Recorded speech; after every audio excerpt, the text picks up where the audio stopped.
Si l'histoire n'a retenu que les espaces du chasseur, c'est parce que le lion n'a pas d'histoire, dit Jean-Yves Le Naron. À côté des grandes figures de peau comme Nelson Mandela, Martin Luther King, Malcolm X, Mohamed Ali, Rosa Parks, les autres ordinaires ont eux aussi fait l'histoire.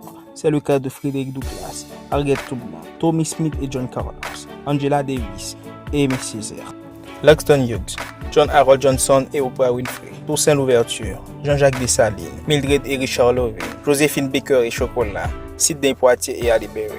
Mais non, trop souvent oublié. Aujourd'hui, on va parler de celle. Frederick Douglass, né en 1818, il a appris à lire en cachette, il développe en lui un talent d'orateur.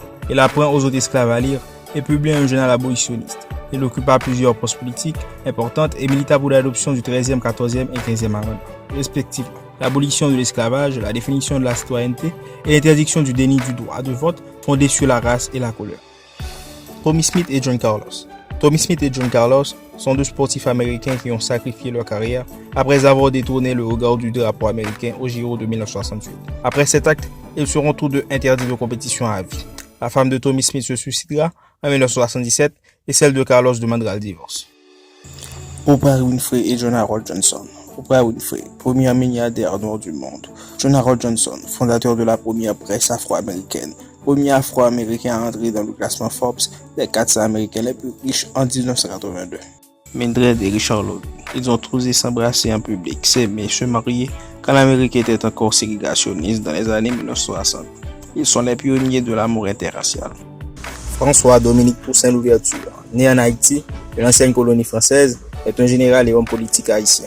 Il est le chef de la révolution haïtienne de 1791 à 1802 et devient l'une des grandes figures des mouvements anticolonialistes, abolitionnistes et d'émancipation des Noirs et peut être considéré comme le père de l'émancipation des Noirs dans le monde.